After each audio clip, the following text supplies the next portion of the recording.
Құрметті Ұлан мырза, бүгінгі сұхбатымызға қош келдіңіз. Қош көрдік. Көңіл күйіңіз қалай? Өте жақсы. Соңғы кезде немен айналысып жүрсіз? Соңғы кезде бизнес-коуч дейді. Біз жалпы осы мини MBA, жалпы адамдарда тұлғалық даму және бизнес саласындағы консультант дейді біздерді. Адамдардың өзінің миссиясын табуға, бизнесін масштабтауға, қарым-қатынасын түзеуге көмектесіп жүрмін. Енді қазір өзі бұрын бизнеспен, саудамен жалпы айналысатын бірақ сала болатын, өз сияқты болатын маған. Барасың, тауарды аласың, бір жерге сатасың, одан пайда көресің, зиян чексең чегесің, сондай.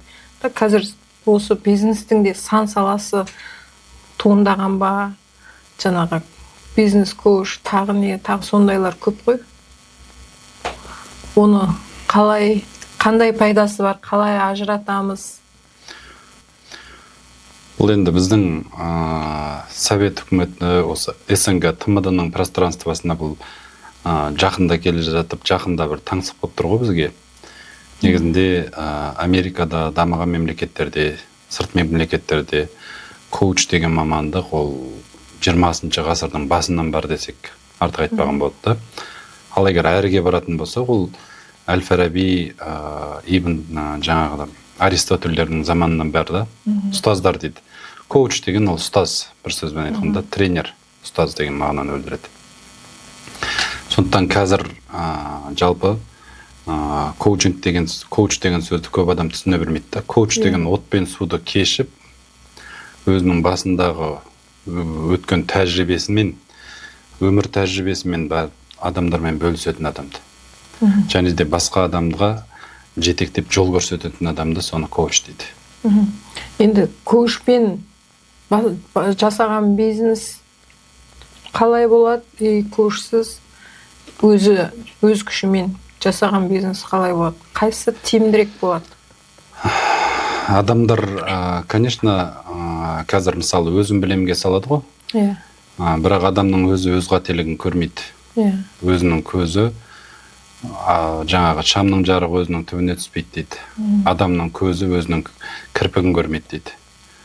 Сол секілді адам өз қателігін көрмейді.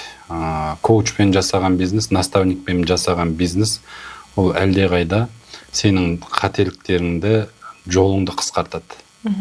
Мысалы, адам өз бетімен жасайтын болса, ол өте көп ұрынады. Ол кризис арқылы өтеді, ол сынақтардан жоғалту, қарым-қатынастағы кризистан, денсаулықтағы кризистан, және де жалғыз ғана финансовый кризистан өтеді. Кейбір адамдар бар, өзімен дейтін. Бірақ кез келген успешный адамдарды көрсеңіздер, мысалы, әлемдік деңгейге шыққан олардың бәрінің өздерінің наставниктері бар. Мысалы, жалпы жаңағы байлардың бәрінің психологы бар, наставнигі бар, кедейлер ғана бәрін өзі біледі. Енді қазір коучниктің өзі бір бизнестің бір саласы болып кетті ғой. Қазір сауда жасайтындардан қарағанда коучниктер көп сияқты. Сонда нағыз коучникті қалай таңдауға болады, қалай табуға болады? Ол адамның кейсіне қарау керек. Кіммен жұмыс жасады, және өмір образына қарау керек. Яғни өтірік па, оның жасаған жеткен жетістігі бар ма, өзі кім болған, қанша тәжірибе жасаған, бір ғана сөзге алданып, ұрынып қалуға болмайды. Бірінші қарайтын фактор, оның документі бар ма, құжаты бар ма. Қазақстанда осы жаңағыдай инфо-цыганство дейді ғой. Инфо-цыганство деген ол ешқандай дипломсыз, ешқандай документсіз өзін-өзі коуч сайлап алған адамдар. Вот сол инфо-цыганство болады. Себебі оларда адамда не беру кереккен жүйе структура болмайды да. Олар өз субъективінен осылай деп адамдарға совет беру мүмкін. Екінші, әрине жасаған жұмысы. Ел тани ма, халық біле ма, кімге не үйретті, кейстері бар ма, қанша адаммен жұмыс жасады, қанша адаммен кеңес өткізді, соған қарайды. Соған қарайды, қана біле аласың. Және әркімнің өзінің жүрегіне жағады. Әркім өзінің ұстазын тауып алады. Мысалы, елдің бәріне жаққанымен, ол сондай бір медийный болса да, ол сондай бір танымал адам болса да оның айтқан сөзі саған келмеуі мүмкін. Сондықтан әркім өзінің типажына байланысты әркім өзінің ұстазын табады. И сана деңгейіне де байланысты да бұл жерде.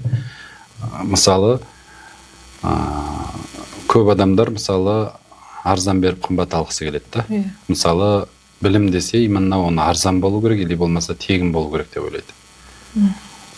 Мысалы, сен 5000 теңге төлеп коучқа барсаң, или там консультация алатын болсаң, ол саған сол 5000 теңгелік ғана информацияны бере алады.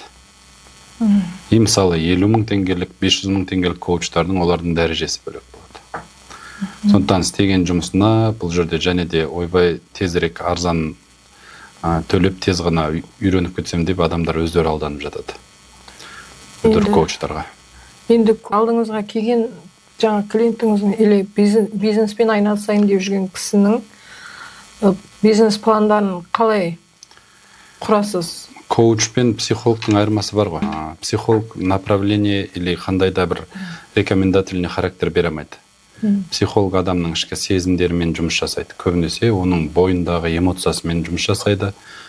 Сондықтан ол психолог деген қарсы отырған адамның эмоциясын сезінетін адамды психолог дейді. Ал коуч деген, тренер деген оған А точкасынан Б точкасына жететін қысқа жолды көрсететін адам. Неге ол адам жете алмай жатыр? Мысалы, неге ол адам масштабқа шыға алмай жатыр? Қандай қорқыныштары бар бойында, қандай убеждениелері бар бойында, наным сенімі бар. Сондықтан бұл жерде әркімнің өзінің сана деңгейі әртүрлі болады да. Ой өрісі әртүрлі болады. Енді қазір сол сюцайды халал ма, харам ба, ол шын ба, өтірік па деген талас күшті ғой. Оған не дейсіз? Бұл ілім ғой. Бұны адам баласы өзінің басынан өткізіп көрмей, әрбір адам білімге өзінің сынақ арқылы келеді. Көп адамдар сенбейді, бірақ адам баласы қиналған кезде уже конкретно тірелетін жол қалмаған кезде, шығатын жол қалмаған кезде не болса соған сенетін болады. Бұл бірінші. Жалпы ол харам ба халал ма деген кезде цифрлы психология сөйтсай Қазақстан аумағында заңда тіркелген ғылым. Заңмен қорғалған. Жақында білім және ғылым министрлігі тексеріп, бүкіл программасын тексеріп, мәлімдеме шығарып берген осы жылдың қаңтар айында. Содан кейін Қазақстанда КМБ дейді ғой, ұлттық қауіпсіздік органы, бас прокуратура, Сюцай тренинг институттың іс-әрекетін зерттеп, бұл жерде ешқандай сектанттық құрамның жоқ екенін, ешқандай діни ағымның жоқ екенін дәлелдеп, жалпы өздерінің мәлімдемесін берген. 2024 жылы Қазақстанда халықаралық Астанада қаржы ұйымы дейді, Международный финансовый центр Астана дейді. Сол жерде Сюцай тренинг институты бұл халықаралық ұйым ретінде заңды түрде тіркелген мекеме. Авторлық құқықтарының барлығы Жанат Қожамжаровтың қорғалған Берн конвенциясымен. Одан кейін официальный филиалы Дубайда тіркелген. Бұл енді заңды жағы ғой. Енді жаңағы біз оны діни жағынан бөлеміз ғой. Көп кісілер бұл ислам дініне қайшы, бұл болжам деген сияқты айтады.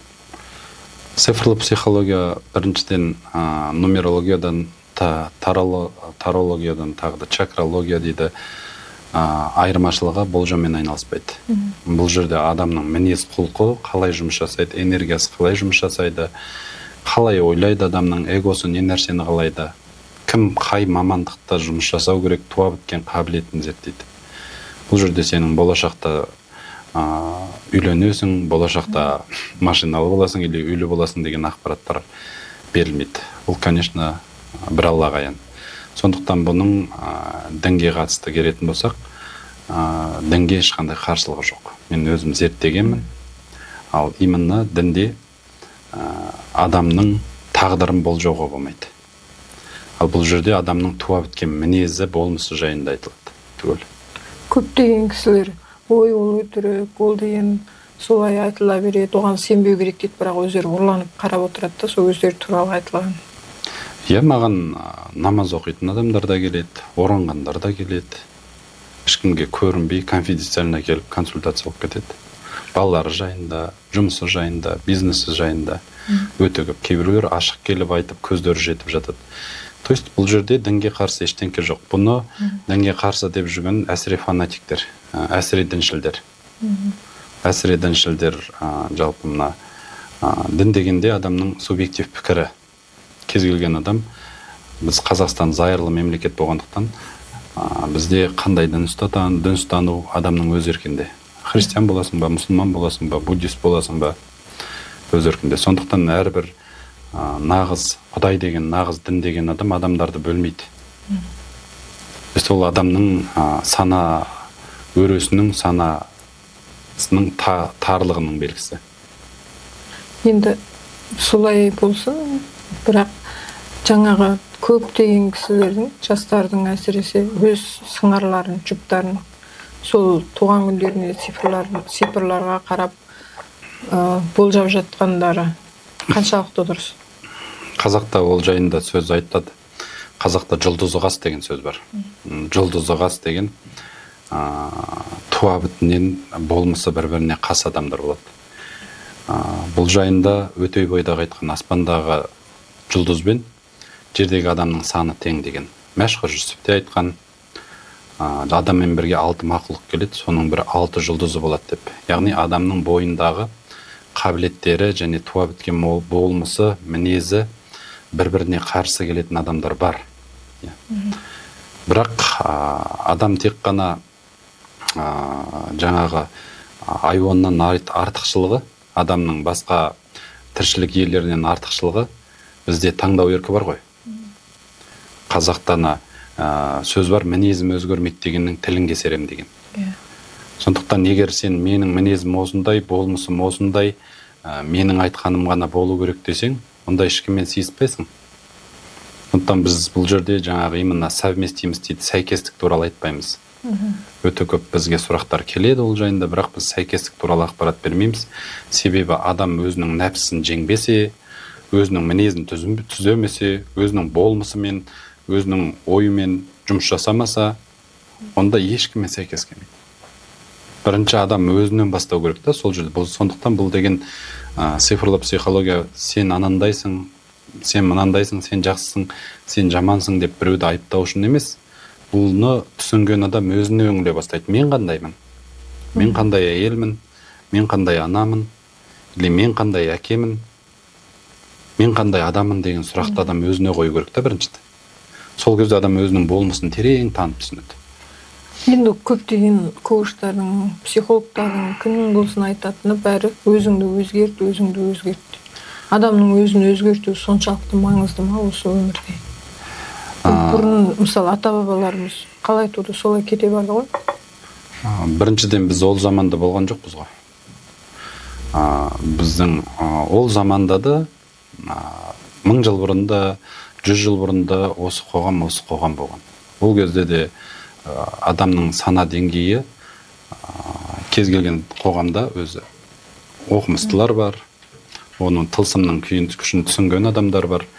Жалпы жер бетінде мына Паретта деген кісі осы 20 ғасырда Паретта принципі деген заңдылықты ойлап тапқанда, жер бетінде 80% адам робот секілді, яғни биоробот секілді, оларды өзінің программасы басқарады. Қоғамнан алған программа, одан кейін туа біткен программа. Біз сол туа біткен программа жайында айтамыз. Яғни адам түпсанадағы программасында өмір сүретін болса, онда солай өмір сүре береді. Бұл ғылымды білмей ақ, жалпы адам өзін танымай ақ өмірден өтіп кете береді. Себебі адам баласы мына соқыр тауық көргеннен жазбайды дейді ғой. Соқыр тауыққа бәрі бидай дейді. Адам өзінің программасында тұрғанда тек қана менікі дұрыс, менің айтуым болу керек, менің қалауым болу керек деген пікірмен өмір сүріп, солай өліп кете береді. Сондықтан жер бетінде 80% адам мақсатына жете алмайды, жетістікке жете алмайды. Себебі өзімшілдікте тұрады да, эгода. Ал Сюцайдың тілімен айтатын болсақ, 9 түрлі эго бар. 9 түрлі адамның 9 түрлі эгосының 9 түрлі бағдары бар, направление дейді. Соған сәйкес 9 түрлі адамның 9 түрлі қалауы бар. Адам сол қалауын ала алмаса, сол нәрседен күреске кетеді. 9 түрлі миссия бар, 81 түрлі мінезі бар адам. Бұның барлығы терең адамның болмысы жайында ғылымда. Ал егер сен сол өзіңнің болмысыңда тұра беретін болсаң, өзіңнің программаңда тұра беретін болсаң, онда ешқашан матрицадан шыға алмайсың. Қазір матрица деп айтады мұны. Яғни адамдар биоробот секілді таңертең тұрады, сол бір күн бір өмірді сүреді. Бір мәселе қайталана береді өмірлерінде, и жұмыста да сол бір мәселе қайталанады. Отбасылық қарым-қатынаста да сол бір мәселе қайталанады. Мысалы, адамдар ажырасады, бірақ тура идентичный сондай еркек келеді да өміріңе. Елдер көбінесе ажырасқан елдер. Бірінші күйеуім де сондай, екінші күйеуім де сондай деп маған келеді да. Өзгермесең, үшінші күйеуің де сондай болады дейсің. Төртінші күйеуің де сондай болады. Себебі адам өзінің пікірін, өзінің ойын, өзінің программасынан шыққысы келмейді. Адамның санасы да табы, адамның миы, ақылы соған үйреніп алған, зона комфорта дейді ғой. Тек қана өзімдікі дұрыс деген мынандай ограничивающий убеждениелерді өмір сүреді, наным сенім. Енді жоқ, ол дұрыс ол айтқаныңыз, бірақ та мынандай ой келеді маған. Сол замандарда, мысалы, өзін-өзі танымай тұрған ондай әңгіме болмаған кездерде адамдар топтасып, берекелі, ынтымақта өмір сүріп, бір жерге сиялды. Қазір әркім өз-өзін танығаннан кейін жалғыз өмір сүріп, бұл қоғамда жалғыздар көбейіп кеткен жоқ па? Жоқ, ол сенің өзіңнің жеке бас пікірің. Яғни ол сенің субъективті пікірің да. Жалғыздық деген мынандай ғой. Абайдың өзі айтады, жаңағындай бір өлеңінде көп ішінде жалғызбын деген өлеңі бар Абайдың. Адам сана биігіне шыққан сайын жалғыз қала береді. Мысалы, бірінші біз қоғамда өмір сүреміз, себебі елдің бәріне жағу керек, біз елдің бәрінің көңілінен шығу керек, біз сондай этаптан өтеміз да. Ал именно сенің сана деңгейің көтеріліп өсіп бастаған кезде сенің ортаңда сені түсінетін адамдардың саны азая бастайды. Мысалы, мен психологияға келетін кезде, осы именно цифрлы психологияға, Сүтсайға келген кезде мені көп адамдар ұлан адасып кетті, ұлан шерік жасап кетті, ұлан күнәһар болып кетті деген нәрселер жіберді. Бауырларым, достарым, оның қатарынан тіпті қайын жұртымнан ондай сообщениелер келе бастады. Себебі менің өзгерген версиям оларға ұнамайтын. Оларға баяғы жалпақ шешей болып жүретін, бәріне удобный, бәріне жайлы олан керек болды да. Мен бірақ осы психология келген кезде айттым, әйеліме айтқан, мен өзім түсініп тұрдым да, қайда бара жатқанымда, бізде ертең доста қалмайды, туыста қалмайды деп айтқан. Себебі мені түсінетін адамның саны азая бастады. Бұрынғыдай сен барып, ішкен жегеніңді, қай жерде жатқаныңды, қай жерде мас болғаныңды айтатын орта жоқ та. Ондай ортаға барасың, достарың ортасына барасың, күлесің, еске аласың әрине, қызықты сәттерді. Бірақ вечно сөйтіп бір деңгейде жүріп қала бермейсің да. Сондықтан жалғыздықтың жақсы жағы да бар. Жалғыздық адамды даналыққа жетелейді. Себебі жалғыз қалған кезде ойланасың ғой. Енді қазір ақылда, білімде адамдарда жеткілікті, көп санды адамдардың санасы ашық, бірақ неге ақшалар жетіспей жүреді? Жақсы сұрақ қойдың. Ақыл деген ол жалғыз ақыл жеткіліксіз. Бүгін как раз осы жайында мен рилс жазғам. Абайдың айтатыны бар. Ыстық қайрат, нұрлы ақыл, жылы жүрек, осы үшеу болмаса бәрі бекер дейді. Сонда ыстық қайрат деген ол рухтан басталады. Яғни ақылды алатын болсақ, қазір 21 ғасырда әріп танымайтын, сауат танымайтын адамды кемде кем. Бұл бірінші. Ақпарат көздері ашық, YouTube, Instagram, TikTok, бүкіл платформалар жасаңыздар, кез келген жерде ашпасаңыз, кез келген тақырыпта ашасыз. ChatGPT де адамдардан ақылды, кез келген сұрақты жауап береді. Бірақ неге адамдар дамымайды деген сұрақ қой сіздікі? Неге адамдар мақсатына жетпейді? Экономикалық таршылықта өмір сүреді, жетіспеушілік. Себебі адамның мына сіз айтқан білім, мына ажына деген көзін ашады. Бұл ажна деген чакра маңдайда тұрады. Адамның бойында ондай чакра жетеу. Енді сен қанша жерден рухани дамып кет, қанша жерден ақылды болып кет, қанша жерден ғұлама болып кет. Егер сенің мына рухың болмаса, жаңа ыстық қайрат болмаса, онда оның бәрінен толқы жоқ. Бәрі пайдасыз. Себебі адамның рухы мына 8 көздің деңгейінде болады.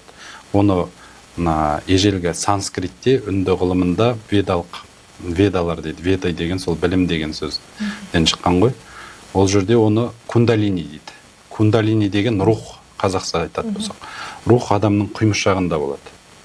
Сол рух ұйықтап жатады. Баяғыда оян қазақ деген сол рухыңды оят деген сөзден шыққан. Сол рух ұйықтап жатқан кезде ол блокта бірінші чакрада муладхара деген чакрада тұрады.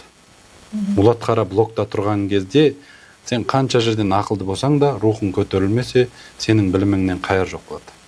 Рухты блокировать ететін, жаңа бірінші чакраны блокировать ететін адамның қорқынышты. Біз адам бәрін білет, бірақ қорқады. Елдің пікірінен қорқады, өзі қорқыныш бар. Біздер үшін біреудің пікірі өлімнен қорқынышты. То есть адамдар үшін біреудің пікірі, біреудің ой пікірі үшін өмір сүреміз. Басқа адамдар біз жайлы не ойлайды деген оймен. Екінші қорқынышы адамның уақыт, өлім қорқынышы. Бұл ең үлкен қорқыныштардың бірі.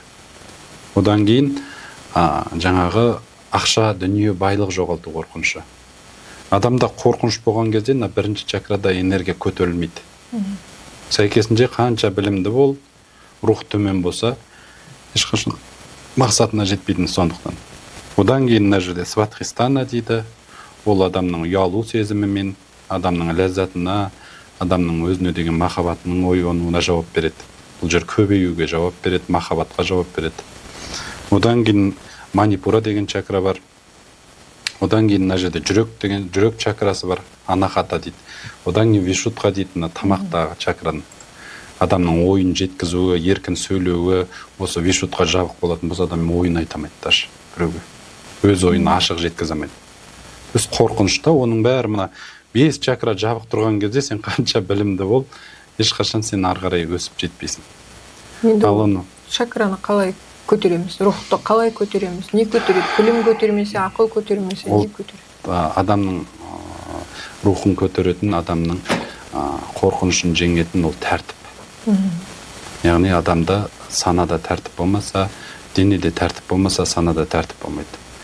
Күнде таңертең тұрып жаяу жүру, элементарна себеп жаяу жүрген кезде энергия толықтан бастап көтеріле бастайды. Жаңа жермен байланысқа жауап беретін түбір чакрадан 2 километр жүрген кезде ол энергия только белге жетеді. Ол 6 километр жеткен кезде жүрген кезде адамның басына дейін жетеді энергия. 8 километр жүрген кезде адамның көкірек көзі ашылады. 10 шақырым жүрген кезде адамның жүрек көзі ашылады. Яғни адамда махаббат оянып, адам бүкіл тірі нәрсенің бәріне махаббатпен қара бастайды. Сондықтан идеалде 12 шақырым жүру, адамның бойынан энергия көтеріліп, емін еркін өту үшін. Хотя бы 6 шақырымнан бастап жүріп бастау, спорт, одан кейін жаңағы ойыңды ашық айта білу, содан кейін ыстық су, жылы су. Жылы су адамның ішіндегі от деген элементті көтереді. Өзі 5 элемент бар адамның бойында, сол оты өшіп қалады. Адамның оты жоқ кезде, мына көзінде оты жоқ екен дейді ғой, кезінде қазақ. Сол ішінде рухы жоқ адамның көзінде от жанып тұрмайды. Қорқынышпен, үреймен өмір сүреді. Онда ол өзіңмен толассыз жұмыстың арқасында жаңағы өзіңнің бойыңдағы рухты өзің көтересің.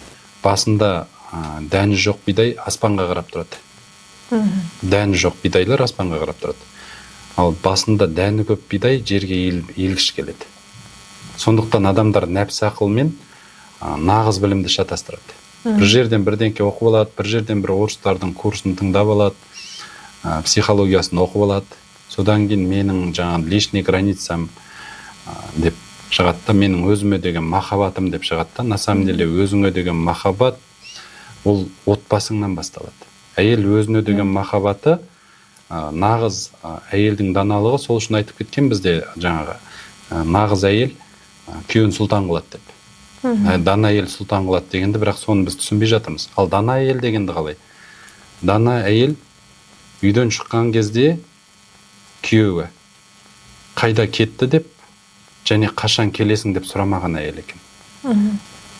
Қазір деген әйелдер артын аңдып отырды. Кіммен жатыр, қайда жүр, туйгисқа қосып қояды одан баса. Сұрамаса болмайды ғой, сіздер қайтпай қаласыздар ғой. Ол сенің сенімің жоқ та, яғни мысалы сол ақмақтықтың белгісі. Әйелдер еркекті емденіп алғысы келеді. Бақылап, емденіп алғысы келеді, баласы секілді. Мен соны айтайын. Сондай жаңағы әйелі үстем болған үйде ер адам тез андай белсіз ауруға шалдыға ма, сондай екен. Белсіздік болады. Яғни әйел мықты болған елде үйде еркектің мысы басталады. Әйел бола бастайды екен, де? Сондықтан ондай әйел еркекке реализация етуге мүмкіндік бермейді. Дана әйел деген күйеуіне поле берген әйел. Күйеуі оның жаңағындай елдің алдында жарқырап жүрген кезде ол қызғанбаған әйел. Ондай әйелді еркектің тестостероны жоғары болады. Естественно, ондай әйелді еркекті әйелдер жақсы көреді, басқа әйелдерді. Ол үйде сенің әйелің қызғанып отырса, онда сен ешқашан жаңағындай мақсат мұратыңа жетпейсің. Ондай әйелдің мұраты еркекті өсіру емес, өшіру болады. Ат айналып қазығын табады дейді жаңағы. Ер айналып елін табады дейді. Енді қызғанбаса, қызғанбады деп кетіп қалады ғой. Қызғаныш деген ол жаңағы әйелдің өзіне деген сенімсіздігінен туады. Дана әйелден еркек ешқашан кетпейді, есіңде болсын. Даналы әйелден еркек ешқашан кетпейді. Еркек ақымақ әйелден кетеді, ақылды әйелден кетеді. Бірақ дана әйелден кетпейді. Ақыл деген нәпсісінде тұрған әйел. Яғни ақымақ әйел еркектің қуғынан ұстағысы келеді. Постоянно за яйца держит. Ақылды әйел еркектің қолынан ұстап жүреді, постоянно.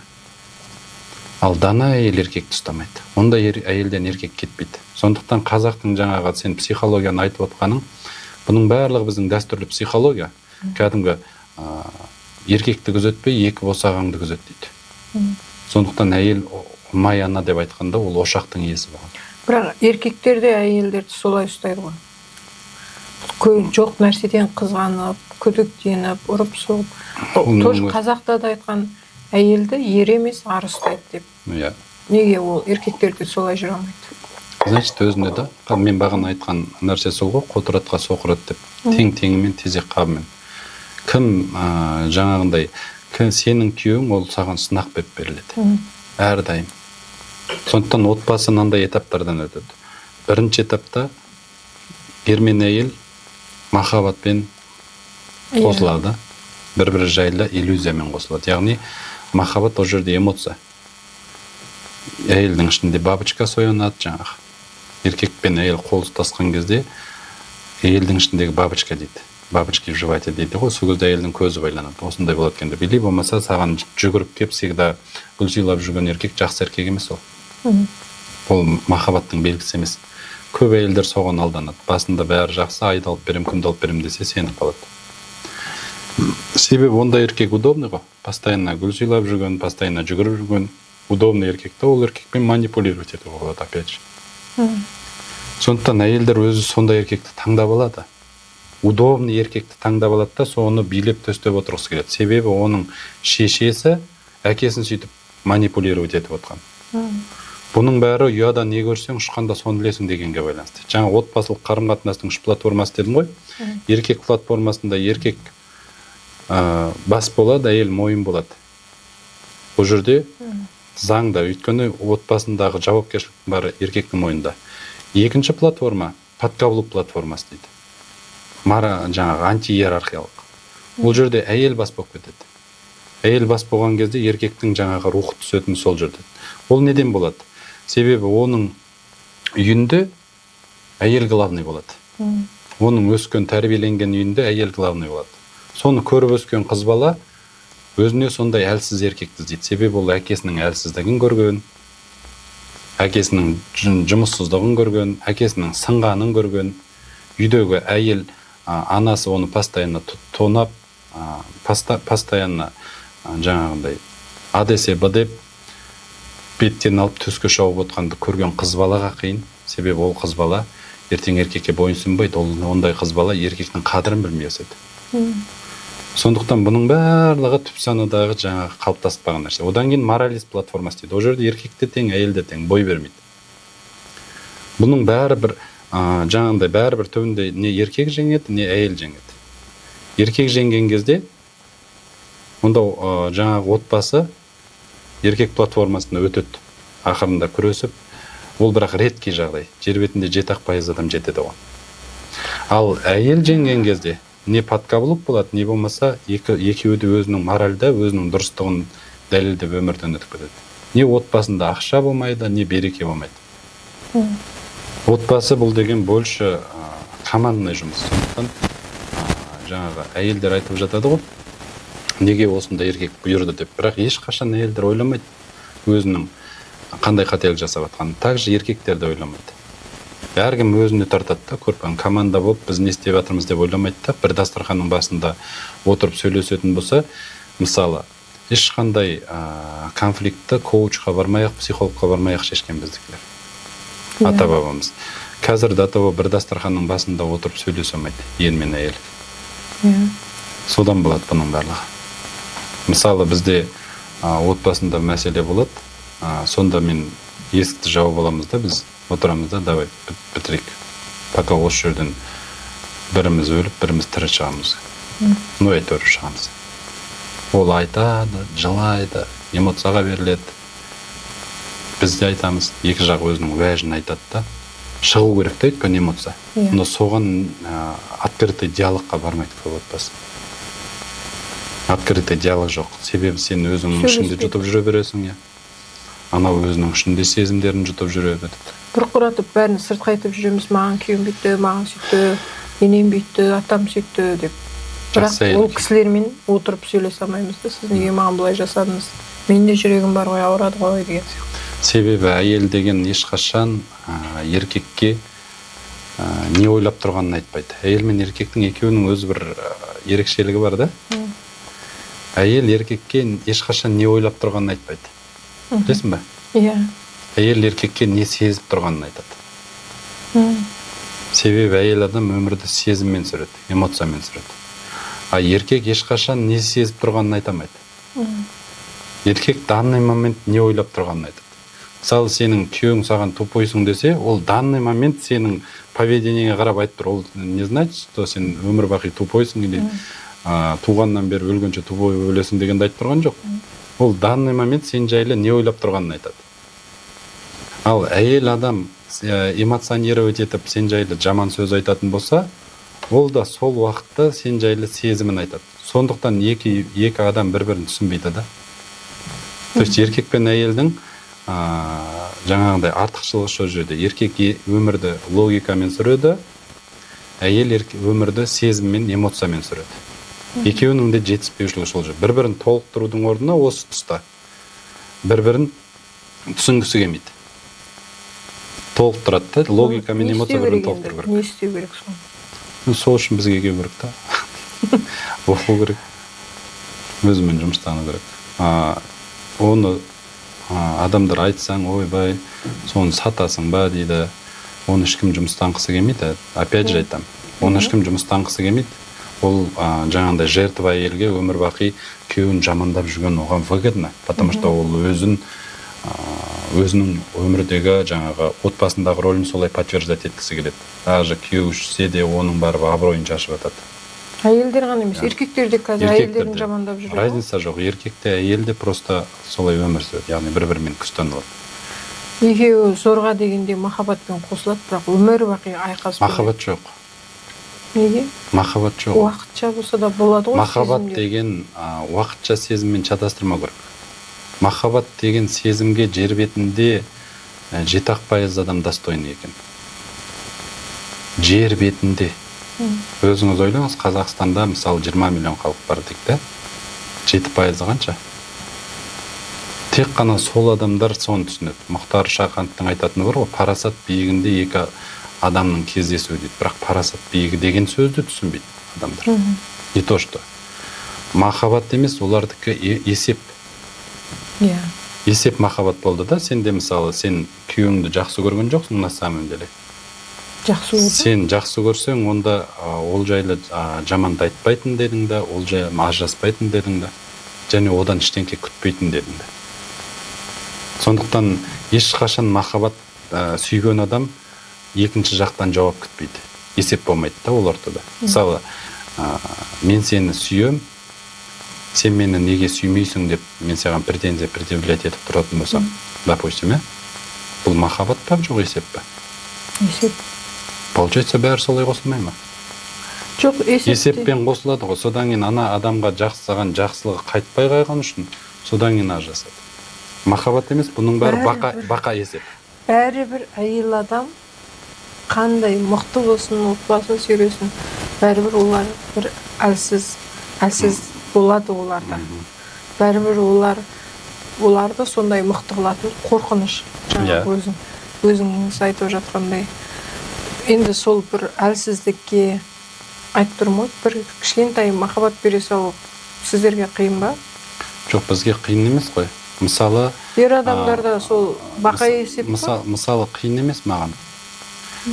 Сенің айтқан келгенін түсініп тұрмын. Мысалы, мен саған... Бәрібір бұл әйел адам ғой деп қарай салу қиын ба дейін ба? Сен дұрыс түсінбей жатсың. Әйел алушы. Әйел алушы, еркек беруші. Егер ДНК-ның тілінде физиологиялық, биологиялық түрде қарайтын болсақ, бірінші аталық рух жатырға кіреді. Яғни еркектің энергиясы солай, ол беруші энергия. Бірақ әйел айтады, мен алғым келмейді. Сондай әйелдер, жер бетіндегі 80% әйел қазір сондай. Маған керек емес дейді. Түсініп тұрсың ба? Мысалы, біз еркектер бергіміз келеді әйелдерге, бірақ әйелдер оны керексінбейді. То есть, жаңағы қабылдай алмайды. Не может принять, сенде қабылдау болмайды. Сондықтан еркектер сенің қасыңнан қашады. Мысалы, өзім білем, әйелдің ең нәпсісінің піскен кезі ол өзім білем деп. Енді соған жеткізетін еркектер емес па? Соны сен әрине біреуді кінәлі қылып шығару оңай. Мен жаңағы сенің балалық шағыңнан айтып отырмын да. Сен сондай отбасында өскенсің. Сондай көзқараспен өскенсің. Сенің ол бейсаналы түрде өмірде көргенің, сенің мамаң да сенің папаңды бейсаналы түрде құтқарып өсірген. Спасатель рөлінде болған. Постоянно соны жаңағындай манипуляция жасап отырған. Сен егер жаңағы еркек бірінші платформада тұрған отбасында шықсаңыз, значит, сен сразу соны қоятын. Не сенің отбасыңда да сол жағдай қайталанды? Мен күйеуім таңдамадым, ол мен таңдадым. Солай ойлайсың на самом деле. На самом деле әйелдер таңдайды. Кімге, мысалы, саған сонша жігіттердің ортасында жүр, 90% жағдайда әйелдер таңдайды, кімге тұрмысқа шығатын.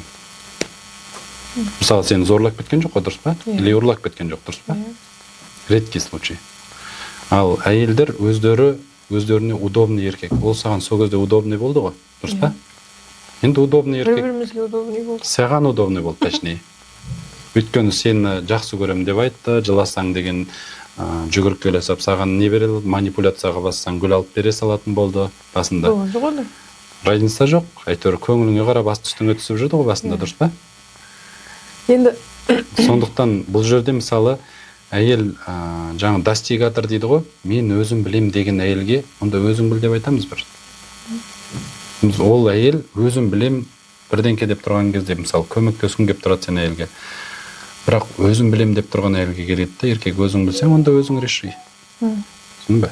Сондықтан әйелдің даналығы өзі білмейтін еркектің жанында өзің білуге мәжбүр боласың ба? Жоқ, сен солай ойлайсың да, значит, сенде сенім жоқ еркекке деген. Түсініп тұрсың ба? Өйткені еркек соған лайық еркек болса.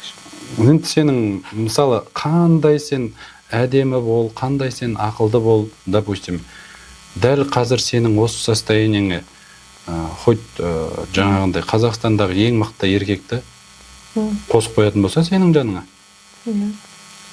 Ол да біраз уақыттан кейін жеңілетін болады. Не болмаса кететін болады. Қандай еркек ол?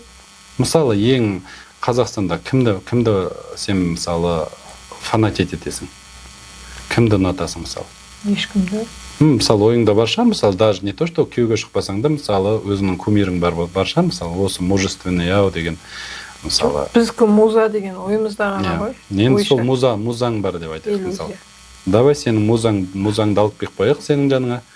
Бір ай тұрған соң, егер сенің музаң неподковлушник болып кетеді, не болмаса сенің өміріңнен кетеді. Сонда бұл өмірде барлығын тұтқасы әйел ма? Әйел тұтқа ғой. Отбасының тұтқасы әйелде деп. Бақытты болу, бақытсыз Бақыттың кілті. Сенің бақытың сыртқы қоғамнан не зависит? Сенің бақытың ол сенің ішкі күйіңді. Дәл қазір сен осы халпіңмен, сен осы халіңмен тек қана бақытсыз еркек тартасың жаныңа. Хоть убей, ол солай жұмыс жасайды программа. Сен осы күйіңмен, сенің өміріңе тек қана сондай еркек келеді. Сондықтан жаңағы әйелдің даналығы деген, әйел еркекті екі нәрсе шабыттандырады өмірде. Ол анасының мен саған сенен балам деген сөзімен, әйелінің мен білмеймін деген сөзі ғана шабыттандырады екен. Замуж дейді ғой, замужым шығасында, еркектің артында мен білмеймін, сен ғой отағасы деген сөзді сен айта алмайсың да, потому что алдына шығып кете бересің да. Сен тупойсың ғой, сен қателесесің ғой, мен ғой керемет ақылды деп алдына шығып ала бересің да, каждый раз. Еркекке қателесуге мүмкіндік бермейсің. Еркекте қателесу керек та. Қадалуға мүмкіндік бермейсің. Бір рет бизнесте сәтсіздік бола ма, сразу айта бастайсың.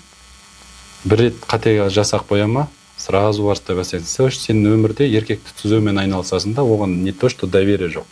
Ол да сен секілді, еркек те сен секілді, әйел секілді өмірге келген кезде ол да бірінші рет еркек болады, бірінші рет әке болады, ол да опытпен келеді. Еркекке қателесуге мүмкіндік бермейді қазіргі қоғам. Қазіргі қоғамның ауруы сондай жаңағындай жуас еркектер тәрбиелеп жатыр. Себебі сен мықты боласың отбасында. Сен мықты боласың. И сен мықты болған кезде сенің балаң жуас болады. Ол ертең өзіне тағы бір мықты әйел таниды. Мектепке барасың, тағы бір мықты әйел отырады. Еркекке қалай дұрыс болу керек екенін үйретеді. Қалай дұрыс болу керек, қалай тәртіпті болу керек екенін үйретеді. Одан кейін универге барады, тағы бір апай отырады, очки бар, ол да еркекке қалай дұрыс болу керек екенін үйретеді. Сөйтіп ана еркек өзінің табиғатын жоғалтып алады. Ер мінезін бәрін жоғалтып алады да, жасық болады. И сондай еркектер отбасына жауапкершілік аламайды. Мінезсіз еркек, жаңағы мінезсіз айғыр секілді, мінезсіз арғымақ. Арғымақтың мінезі бар ғой? Ол сондықтан да арғымақ, сондықтан ол алдыда жүреді. Ал аттың мінезі болмайды ғой, дәуірде. Баланы жаңағы ер балаға деген тәрбие бөлек болу керек сол үшін. Енді кішкентай жоқ қой мысалы. Балалар оқып жатқан мектепте. Оны мысалы сен өзің тәрбиелеу керексің да. Мысалы сенің балаңды сен секілді ешкім тәрбиелемейді. Қазір әйелдер туа салады да емшектен шықпай жатып тастап кетеді. Нағыз уақытында, нағыз тәрбиелейтін уақытында. Мысалы, основном. Саған керек емес. Аузына бәрін төсейміз, бәрін киіндіреміз, ішіндіреміз, ештеңеден құр болмасын дейміз. Ол сол қателік. Бірақ та, түсіндің ба? Сол балалар ең әлсіз балалар болады қоғамда. Өйткені сен деген оны өзінің қателігін сүруге мүмкіндік бермейсің. Түсіндің ба? Сен туралаумен бұл өмірде дұрыс бұрыс жоқ. Анау, сен мысалы алдынан мәпеледің, аузына кеп ақмайды салдың, аузына кеп ақмайды салдың да. Ол өзі самостоятельно өмір сүре алмайды. Ол ана аквариумдегі балық ұқсап тәрбиелейсің да, ашық теңізге шыққан кезде өліп қалады. Или торда қарыстан секілді, ол торда отырған кезде аузына кеп етті салып беріп отырады ғой, шайнап беріп отырады. Көп аналар сондықтан қателеседі. Ер балаға деген тәрбие бөлек болу керек. Еркекті қиындық өсіреді да, әйелді махаббат өсіреді. Керісінше ғой бізде. Қыз баланы қинап өсіреді, қиындық арқылы. Еркекті наоборот. Ойбай жалғыз ұл, атадан қалған соңғы тұяқ. 13-те отау иесі деп, баяғыда 13 жаста уже жаңағындай жеке шығарып отқан. Сол үшін қатынын алып беріп, өзіне отау тиіп берген 13 жасында. Қазір сіздер мысалы современный әйелдер 33-ке келген еркектерді өбектейді. 43 жасқа дейін. Ұмытпа жақсы. Енді оған кім кінәлі? Ертең сенің қоғамда получается сен әлі күнге дейін сенің күйеуің қамқорлық па? Иә, сенің балаң өзінің әйеліне жауапкершілік ала алмайтын болады. Потому что оны сен тәрбиеледің ғой.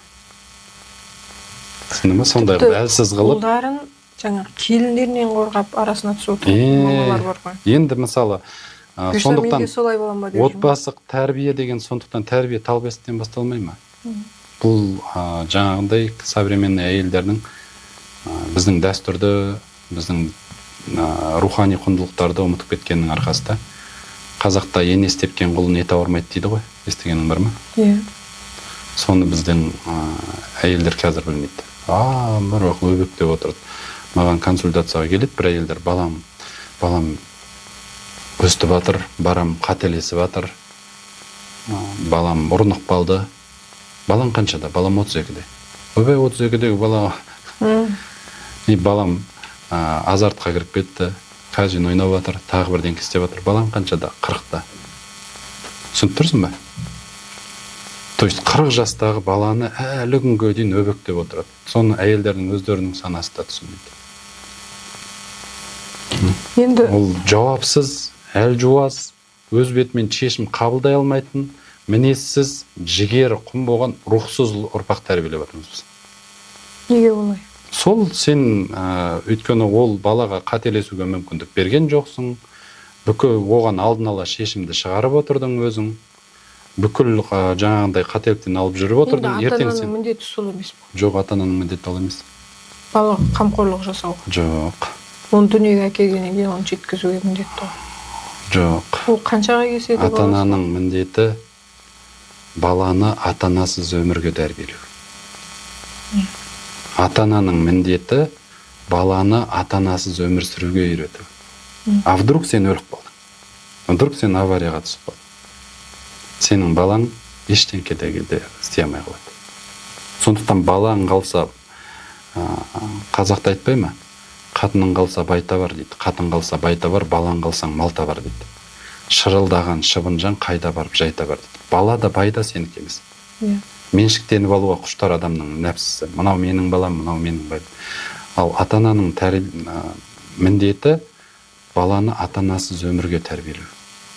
Қатынас, өзін тану, түсіну, өзін дамыту барлығы айналып келіп сол қаржылық қиындықтардан шығуға көмектеседі, осы саланың бәрін.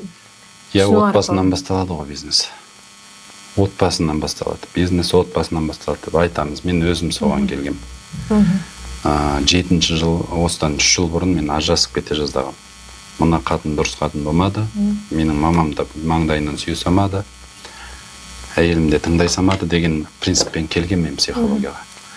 Қанша бизнес жасасаң да, сондықтан бақытты әйел күйеуін жетістікке жеткізген әйел. Бірақ формула бар отбасында. Ал бақытты еркек, жолы болған еркек дейді, успешный еркек. Ол ұрпақ өсірген еркек. Артынан көбірек ұрпақ өсіреді ғой. Сол еркек успешный еркек. Себебі оның тапқан малынан не пайда? Егер оны ұстайтын ұрпақ болмаса. Өмір бақи. Сондықтан бұл жазбайтын қағиға. Бизнес отбасынан басталады. Ал әйел еркектің қазынасына айналады. Ол үшін еркек әйелінің күйін бақылап, эмоциональный состояниесін бақылап отырса, сол жерде ақша. Сен әйеліңнің күйі тыныш болса, сен еркекке энергия бересің де, еркек ақша тауып келеді. Зарядка істеп тұрады ғой. Мысалы, айфонның зарядкасы бітті.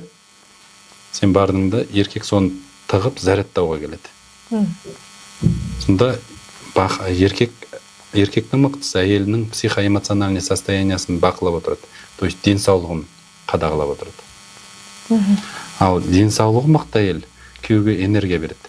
Энергиясы тосып тұрған еркек қоғамға барып ақша тауып келеді, нан тауып келеді. Бір-біріне байланысты. Бәрі байланысты. Егер сенің үйіңде тыныштық болмаса, береке болмаса, тапқан малыңнан берекесі болмайды. Себебі сен бүкіл күш-қуатыңды үйге келгенде сарписың да. Үйге келгенде сарписың. Сондықтан отбасы бізде бүкіл психология бар, бүкіл институт бар, бізде дәстүрлі отбасылық институт жоқ. Физикалық институт бар, бизнес институттар бар. финансовый институттар бар. Бізде тек қана отбасы институты жоқ. Осының бәрін оқып, зерттеп, осының соңында жүрсіз ғой. Енді мен танығанда ол ұлан ақын болған.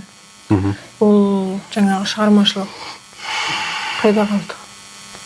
Шығармашылық қайда қалған жоқ. Шығармашылық как раз менің кітабым жайын деп жатыр. Бұл жақында Қазақстан телеарнасында сұхбатымды бергем. Жалпы бұл кітап Қазақстанда болмаған кітап болады. Кітап не туралы білсек бола ма? Менің әкем туралы кітап. Кітаптың аты қандай? Кітаптың аты тексіз. Неге? Бұл менің өзімнің өмір жолым жазылған кітап. Себебі мен өмірден ең көп, ең ауыр естіген сөз менің үшін тексіз деген сөз болады. Мен әкесіз өскем өйткені.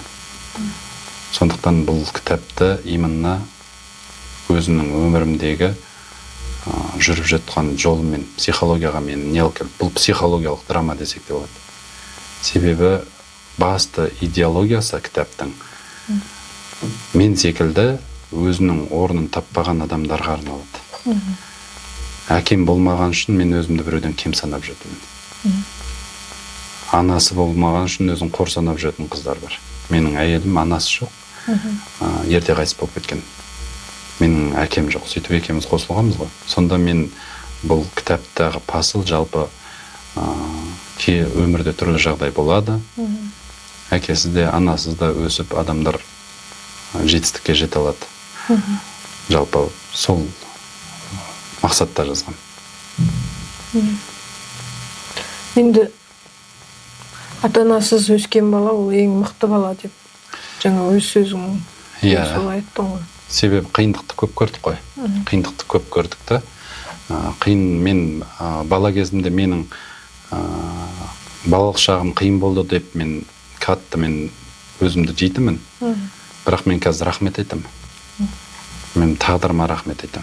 Себебі қазіргі жастарды көріп, қазіргі жастардың проблемасын көріп, бас ауыртып атқан проблемасын көрген кезде мен күлгім келеді. То есть қазір вообще мүлдем жоқ. Қазір бітіп қалды, Wi-Fi тоқтап қалды. Wi-Fi тоқтап қалды проблемалар. Қызым тастап кетті. Соткым, iPhone болмай қалды деген. Мамам iPhone алып бермеді, университетке түсірмеді деген проблемалар да. То есть сондықтан әр заманның өзінің несі бар ғой, біздің бұл кітапта именно 90 жылғы поколениялар бар ғой, соларға өтеді. 90 жылға как раз қиындықты көріп, жоқшылықты көріп, жоқпен бардың ортасында өскен біз адамдармыз ғой. Сол кездегі бүкіл менің басымнан кешкен оқиғаларым жазылған. Бұны психологияға дейінгі мен жолымды жазып жайын дедім да, жалпы Ұлан Әділ деген кім? Қалай келді психологияға? Не бере аламын мен адамдарға? Не үшін мен ақыл айта аламын? Не үшін мен адамдарға көмектесе аламын деген сұрақтың бәрінің жауабы болады бұл кітапта. То есть тексіз деген себебім, тексіз деп әкесі жоқ адамды айтпайды. Тексіз деп моральмен өмір сүретін адамды айтады. Тексіз деп біреуді жамандайтын адамды айтады. Тексіз деп өсек айтатын адамды айтады. Тексіз деп қасиетсіз адамды айтады екен сонда. Тексіз деп әке-шешесі жоқ адамды айтпайды екен. Бірақ именно маған сол тексіз деген сөз жүрегім ауырып. Мен 30 жасқа дейін менің әкем жоқ қой. Значит, мен біреуден кеммін ғой деп ойлап өмір сүргем. Менің қандай жетістікке жетсем де мен өзімнің кім екенімді дәлелдеу үшін жүріппін. Енді қазір психологияға мен солай келгем. Қандай жетістікке жетпесем, Ұлан сенің әкең жоқ қой, сен менің Самат сен кім? Плинтустың уровенінде болатын. Деңгейінде. Енді қазір әкесі бар болса да жоқтар көп қой. Сол жайында болады бұл кітап. Себебі қандай жағдай болмасын өте көп келеді маған әке-шешесіне ренжіп жүргендер, әке-шешесін өкпелеп жүргендер. Мен тіпті әке-шешесін әкесі шешесін өлтіріп қойған сондай жағдайлармен де адамдар келеді да. Жақында бір қыз келді, олмен жақында сұхбатым шығады. Әкесі өзінің 5 жасында ма анасын пышақтап қойған, сөйтіп 19 жылға сотталып кеткен да. Өтті көп жағдайлар зорлаған, жаңағы бір қыз өзінің әкесінен зорлық көрген. Өте көп психологиялық жағдайлар болады да. Бұл кітапта да посыл сол да. Өмір күрес емес, өмір қабылдаудан тұрады. Өмірді күрес деп қабылдасаң, онда өмірің күреспен өтеді. Өмір жол тек қана. Жақсы жоқ, жаман жоқ, әділдік жоқ, адалдық жоқ, оның бәрі иллюзия. Құрғақ қиял. Өмір бар тек қана. Сондықтан әркім өзінің бойындағы, басындағы сынағын сүреді. Өмірге келеміз уже сол сынақпен, өз тағдырмен келеміз. Не сен сол тағдырды қабылдайсың, не сен теке тіресесің. Қабылдасаң өмірің жеңіл болады. Егер соған ренжісең, кейісең, тағдырыңға болады. Кітаптың ішіндегі ең бір адамдарға өте жақын болатындай бір қандай сюжет бар? Бір қысқа нұсқа ғана айта кетсең. Өте көп сюжет бар. Өте көп сюжет бар. Менің жаңағы бала кезінде біздің үйде казонка дейтін. То есть анау ол кездің склады ғой. Ет тұратын сол жерде, құрт тұратын, май тұратын, барлығы сол жерде тұратын. Ол жазда салқын, холодильник сияқты сол кезде. Қыста морозильник, жазда холодильник болатын. Терезесінде сетка тұратын. Сол казонкаға кіретінді ауылдағылар чөп майылап дейді ғой, чөп жинап жатқан кезде үлкен жігіттер ғой, бізден 10 шақты жас үлкен жігіттер. Мен бір 5 жасар мекем. Сонда жаңағы көрші Жұмабек деген бір атам бар. Солардың үйіне чөп түсіріп жатыр да бәрі. Мен барғамда алма жейсіңдер ма деген ғой. Сен я алма жейміз дейді. Барамда алма әкеп беремін, біздің үйде бақта алма бар атам екен. Содан өрік жейсіңдер ма деймін. Ана неме футболкама толтырып аламын да әкпел дейді, өрік апарып беремін. Содан құрт жейсіңдер ма деймін, неғып тасып жүргенін білмеймін ғой. Құрт жейсіңдер ма деймін. Олар қалып кел дейді. Содан құртқа кетемін. Ет жемейсіңдер ма деген. Содан казонкаға кіремін да, құртқа жету бір қиямет. Ол жерден андай бір не тұрады, тақтай тұрады, сол тақтайдың үстінде ұн тұрады, жәшік. Жәшікте ұн салатын. Ана құртты алу үшін жаңа тақтайдың үстінде еще біткен газдың баллоны тұрады, кішкентай баллон. Сол тақтайға шығам. Тақтайдан жаңа баллонға шығам. Сөйтіп баллоннан жоғарыда тор сеткідей құрт ілініп тұрады қатқан. Соны тор сеткіні бүйтіп созасың, сеткінің арасынан құртты түсіріп аласың. Сөйтіп алам деп тұрып жаңағындай баллонға шыққан кезде баллон бұлт ете қалады да, жаңағы ұн жинайтын жәшікке құлаймын. Өзімнің бойым ұнның жәшігіндей ғана. Жәшіктей ғанасың ғой өзің. Сонымен ары айғайлаймын, бері айғайлаймын, ешкім келмейді, жылаймын. Сол жерде қамалып қалған бір өте көп оқиға бар. Сөйтіп жаңа құрт алып келемін деп сөйтіп жеңгемнің екінісі келеді да, келсе үйде біреу шыңғырады дейді, олар бір ары кіреді, бері кіреді. Далада біреу жылап жүр ме екен деп қояды дейді. Бір кезде кіріп қалса жәшікті тұтқам ғой. Сонда жазғаным сол жаным сол жәшіктің ішінде қамалып қалғандай болып жүріппін. Өзімді еркін сезіне алмай 30 жасқа дейін рамкада жүрген адам болған ғой мен. Сонда бұл өтте менің өмірдегі болған оқиғалармен өзімді байланыстырамын. Жәшіктей қамалып сол кішкентай ғана өзімнің рамкамнан шыға алмай жүрген ғой. Мұнда бұл сұхбатты кітап туралы келесіде арнайы подкаст түсіреміз. Арнайы подкаст түсіреміз. Бүгінгі әңгімеміз осы жерге дейін болсын. Көп рахмет. Рахмет, Амина. Тыңдарман